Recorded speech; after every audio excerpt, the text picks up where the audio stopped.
নমস্কার বন্ধুরা, আজকে একটু টাইমের আগেই ঢুকেছি।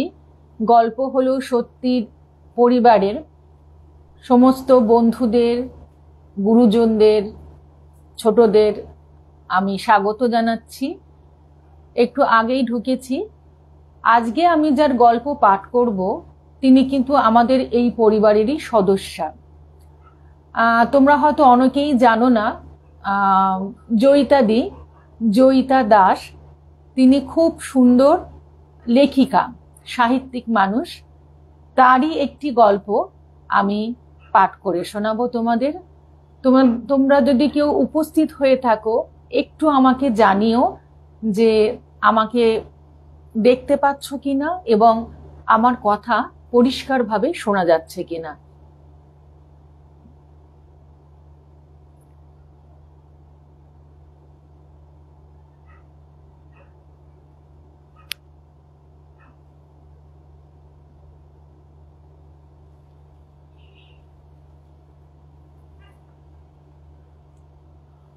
আমাকে কাইন্ডলি কেউ একটু জানাও যে আমাকে শোনা যাচ্ছে কিনা।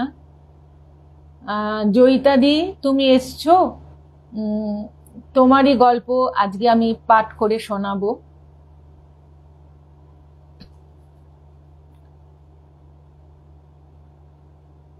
আমি আমার কর্তামশাইকে বলছি যে আমাকে ঠিকঠাক দেখা যাচ্ছে কিনা কিংবা শোনা যাচ্ছে কিনা। আচ্ছা, তো আমি আর কিছুক্ষণের মধ্যেই শুরু করে দেব।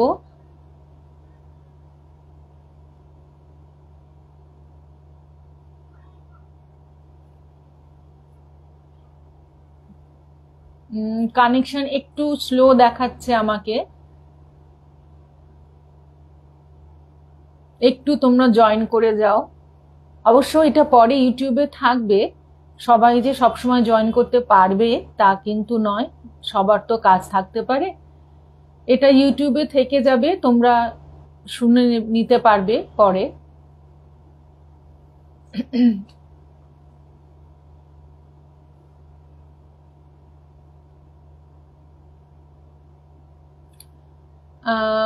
কাকুলি মিশ্রা বলছো অল ক্লিয়ার, ধন্যবাদ তোমাকে।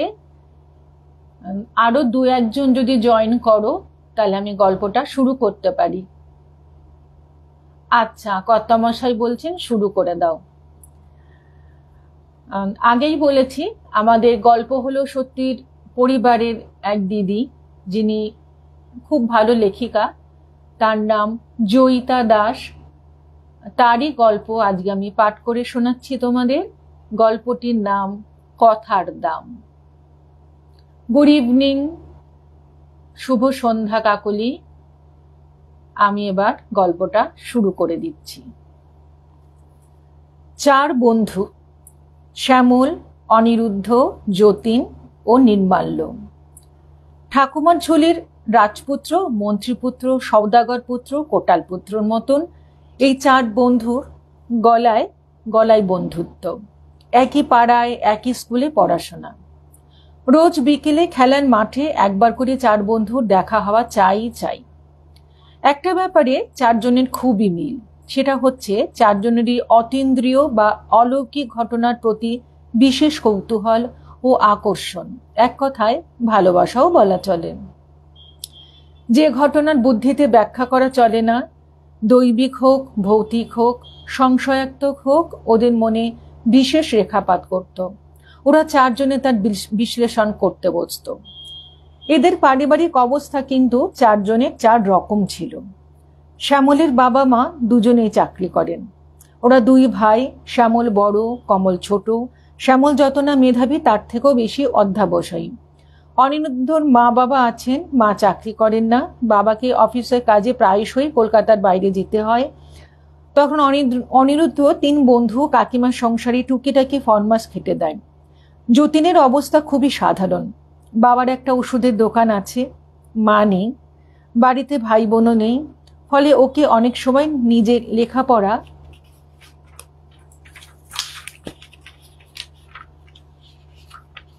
করে বাবাকে সাহায্য করতে ওষুধের দোকানে কাজ করতে হয়। বাবার সঙ্গে গিয়ে মাল কিনে আনা, দোকানে নতুন নতুন ওষুধ ঠিকমতো তাকে বাক্সে বাক্সে লেবেল করে গুছিয়ে রাখা, প্রত্যেক দিনে স্টক মেলানো, সবই বেচারিকে করতে হতো। বাড়িতে মা নেই, কাজেই রাত্রির দোকান থেকে এসে বাবা যা দুটো ফুটিয়ে দেন তাই খেয়ে দুজনে শুয়ে পড়ে। তবে এই 4 বন্ধুর মধ্যে যতীনই সবচেয়ে মেধাবী। প্রত্যেক বছর স্কলারশিপ পেয়ে পাশ করে, ফলে ওর পড়ার খরচ লাগে না। তবে সবসময় বই কেনার পয়সা থাকে না। বাকি 3 বন্ধু ওকে সেটা বুঝতেই দেয় না। যতীনকে যথাসাধ্য সাহায্য করে। যতীন অনিরুদ্ধর বাড়িতে পড়তে এলে অনিরুদ্ধর মা দুজনের জন্য নিজের হাতে জলখাবার বানিয়ে যত্ন করে খাওয়ায়। নির্মাল্যর মা থেকেও নেই। বাবা খুবই অবস্থাপন্ন, 3-4 রকম ব্যবসা, কিন্তু নির্মাল্যর মা চিররুগ্না। কদাচিৎ উঠে ছেলের খাবারের কাছে এসে বসতে পারেন। ফলে নির্মাল্য অনিরুদ্ধর মার কাছে এটা ওটা খাবারের আবদার করে থাকে। ছেলেরা দেখতে দেখতে বড় হয়ে গেল। সবাই ভালোভাবে সেকেন্ডারি পাশ করলো। যতীন তো মেরিট লিস্টে এলো, প্রথম 10 জনের একজন হলো। যতীনের বাবার কিন্তু ছেলেকে আর পড়াবার ইচ্ছে ছিল না, কিন্তু স্কলারশিপ পাওয়া ছেলে, মাস্টারমশাইদের জোরাজুরি আর বাকি 3 বন্ধুর আগ্রহে ও প্রেসিডেন্সির কলেজে কেমিস্ট্রি অনার্স নিয়ে ভর্তি হলো। শ্যামল গেল খড়গপুরের ইঞ্জিনিয়ারিং পড়তে, নির্মাল্য ডাক্তারিতে, আর অনিরুদ্ধ বাবার সঙ্গে ব্যবসায়। দিন যায়, ওরা কিন্তু নিয়ম করে 4 বন্ধু প্রতি শনিবার খেলার মাঠের পাশেই ওদের যে ক্লাব ঘর আছে সেখানে মিট করেন। এক রাজনৈতিক আন্দোলনের সময় ওদের পাড়ার ছেলে রবিকে দুর্বৃত্তরা ওই ক্লাব ঘরের মধ্যে নিয়ে গিয়ে খুন করে। তারপর ওই ক্লাব ঘর উঠে যায়, ফলে ওদের নিয়ম করে শনিবারে আড্ডাটা ভেঙে যায়। তবে মাসে একবার অনিরুদ্ধর বাড়ি ওদের দেখা হয়, আড্ডা হয়, সঙ্গে কাকিমার হাতে করা পিঠে, পায়েস, কড়াইশুটির কচুরি, সিঙ্গারা তো আছেই। এর মধ্যে 5 বছর কেটে গেছে। যতীনের বাবা মারা গেছেন। যতীনের দোকানটা বাবার আমলের কর্মচারী বিমলদার হাতে দিয়ে পিএইচডি করতে আমেরিকায় পাড়ি দেয়। প্রত্যেক বছর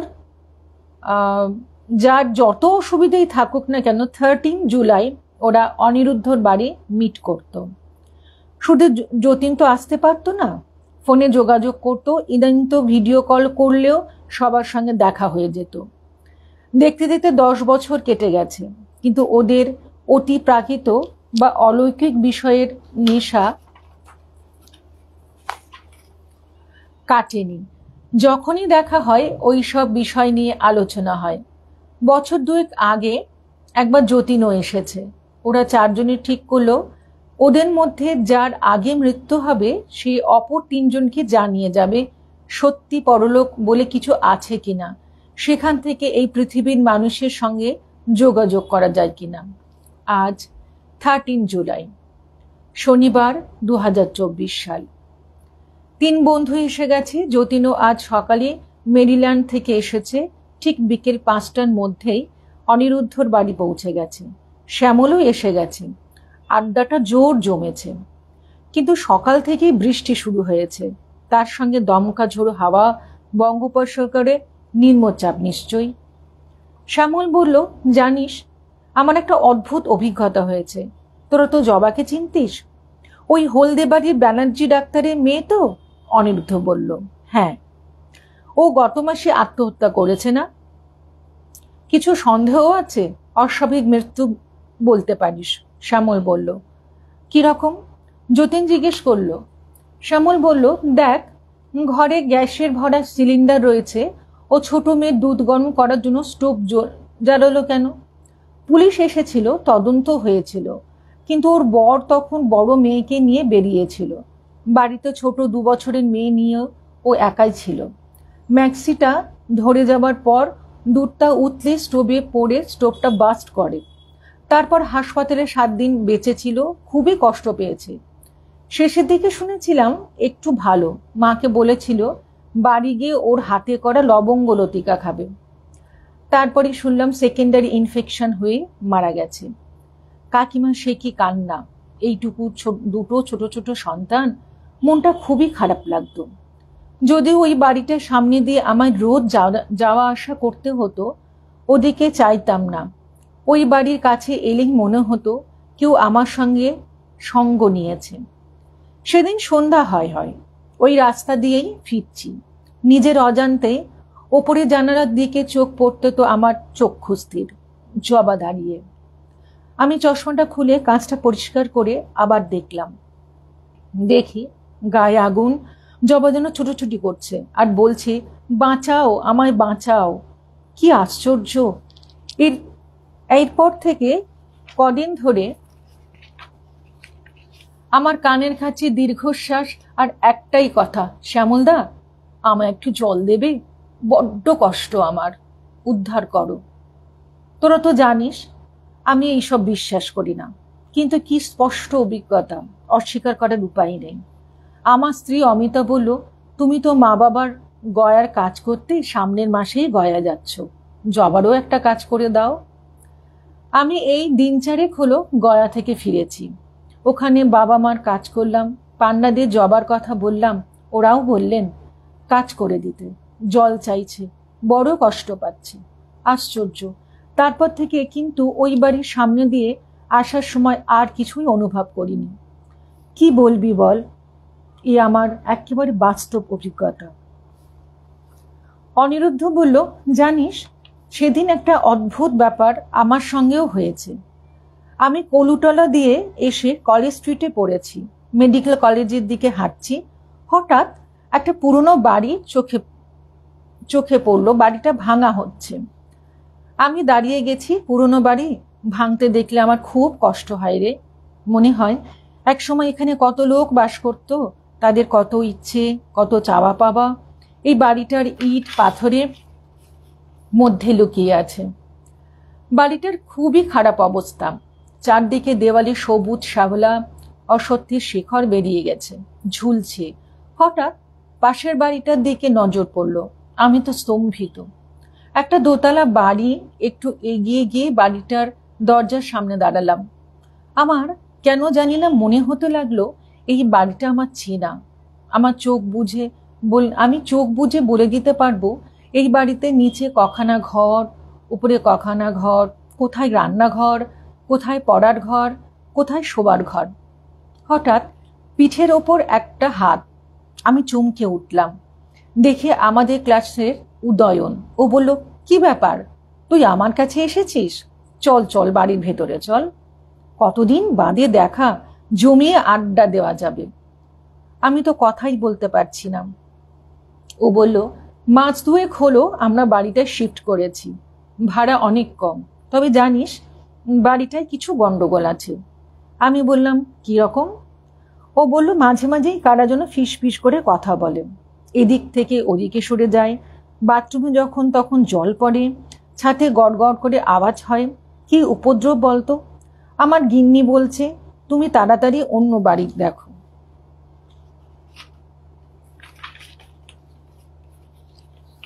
হঠাৎ কি মনে হতে উদয়ন আমার দিকে চেয়ে বলল, আরে তুই ওরকম হাঁ করে বাড়িটার দিকে চেয়েছিলি কেন?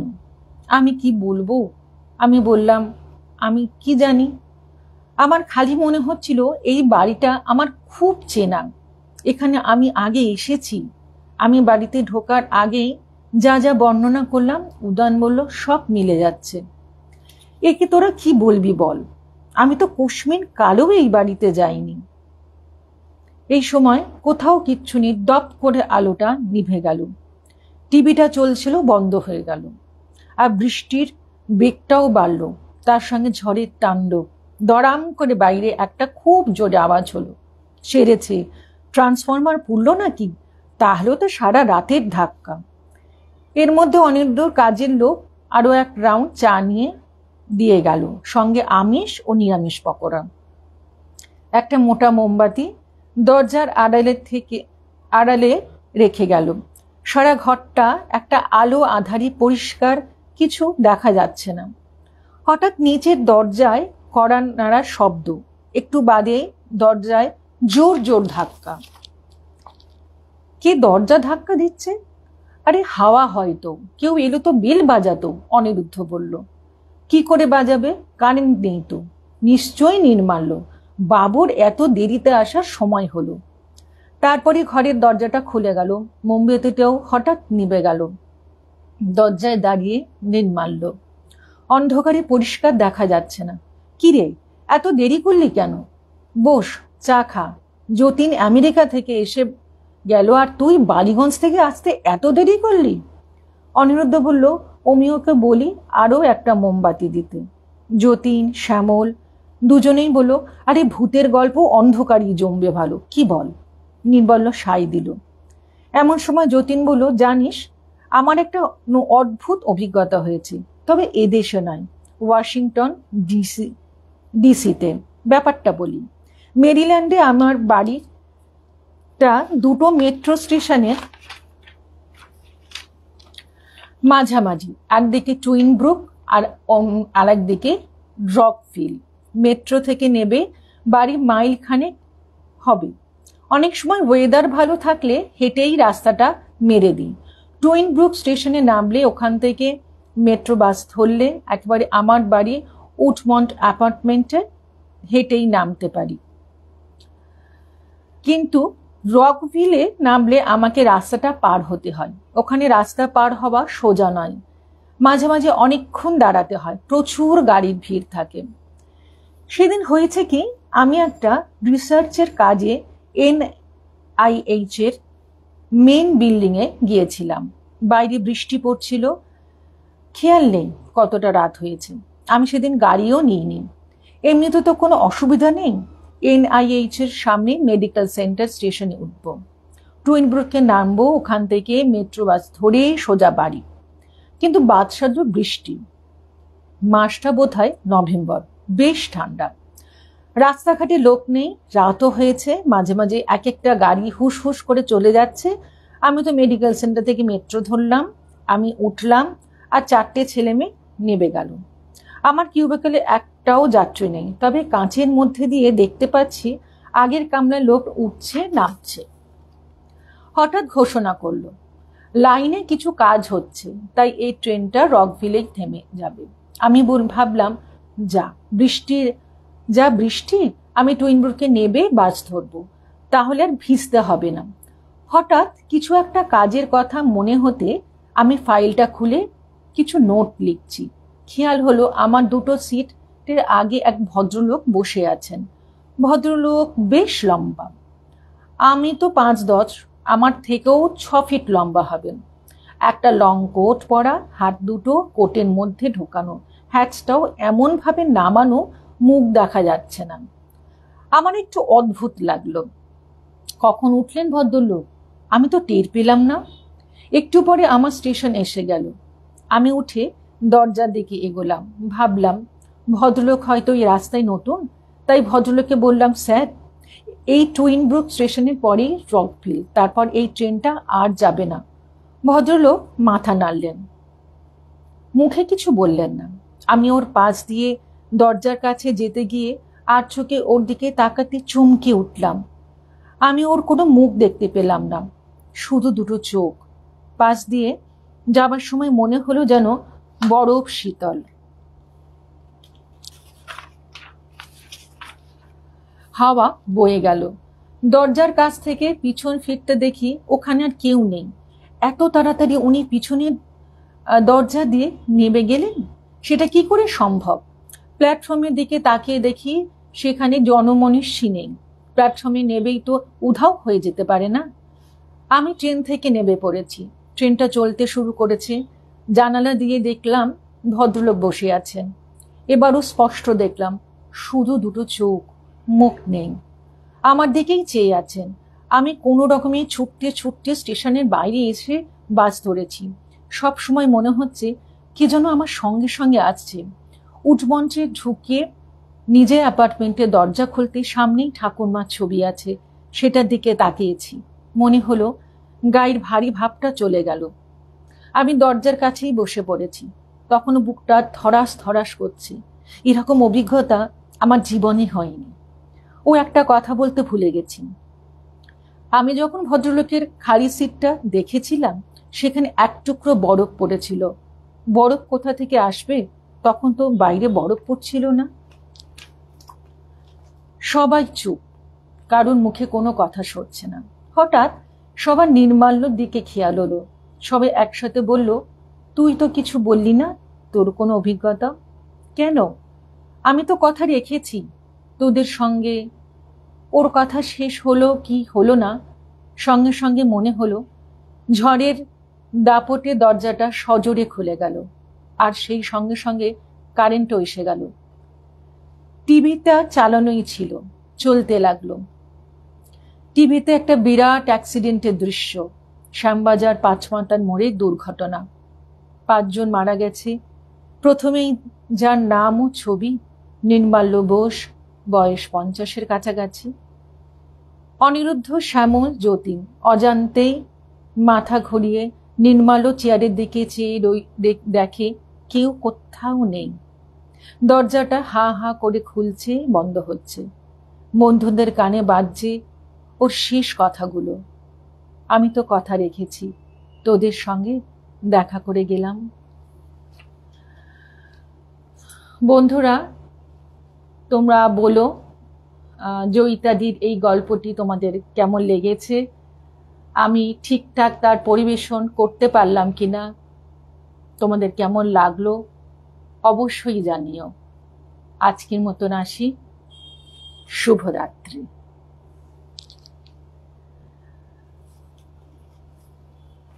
হ্যাঁ দিদি, তুমি আমাকে বলো কতটা পেরেছি।